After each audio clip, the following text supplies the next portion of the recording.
This is the story of Joe. Joe decided that he did not want the bubonic plague vaccine. Then one day there was a rat, and this rat was infected with the bubonic plague, and it came towards Joe and it bit him on the leg.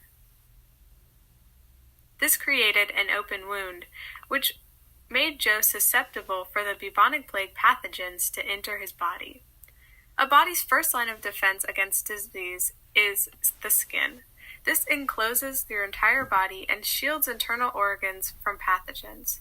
Another first line of defense is mucus, which lines epithelial cells that come into contact with exterior substances. Pathogens can enter the body through the open wound, but cannot enter through the skin because of its protection.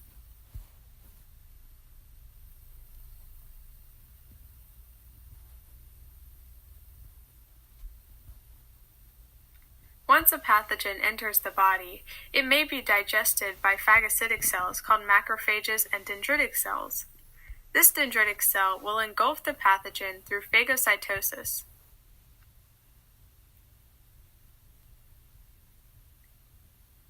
It then breaks down the pathogen and presents a portion of it on the plasma membrane with MHC2, so that other cells may also identify the pathogen. These first steps are called innate immunity because they do not specify with the pathogen.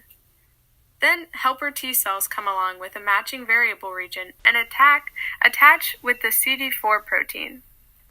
The helper T cells then begin to release cytokines, which attract plasma B cells to the area.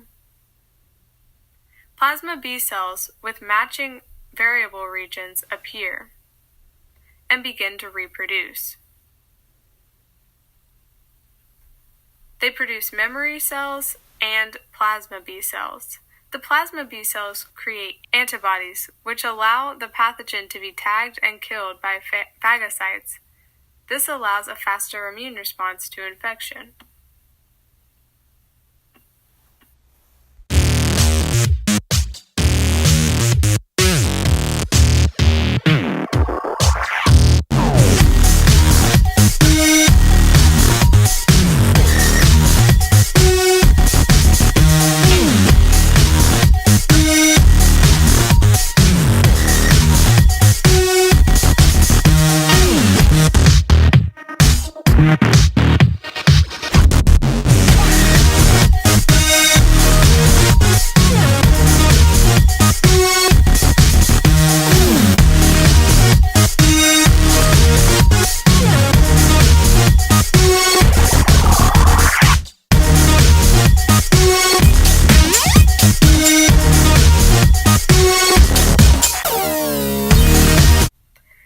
A tagged pathogen will attract a dendritic cell, which will perform phagocytosis and engulf the cell.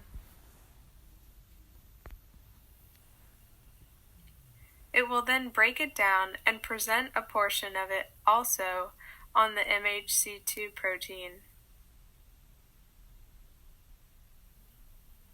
Once a cell is already infected, it will present a portion of the antigen on the MHC1 protein. This attracts cytotoxic T cells, which bind to the infected cell with the CD8 protein and release perforins and granzymes. These signals poke holes in the cellular membrane and cause apoptosis, which leads to the death of the infected cell. Specific immunity is the use of the immune system's antibodies, which target a specific pathogen. Cell-mediated response is when cells use phagocytosis to destroy pathogens, and humoral immunity is again dealing with antibodies. Tagging pathogens puts the body on high alert for infection. Once the body realizes an infection has occurred, damage will trigger histamine to be released and macrophages to release cytokines. These both cause blood vessels to dilate, leading to increased blood flow and temperature. The hypothalamus also causes a fever when prostaglandins are released. This makes the body a less optimal environment for pathogens and can lead to their death or denaturing of proteins. Joe then received the antibiotic aminoglycoside, which treats the bubonic plague.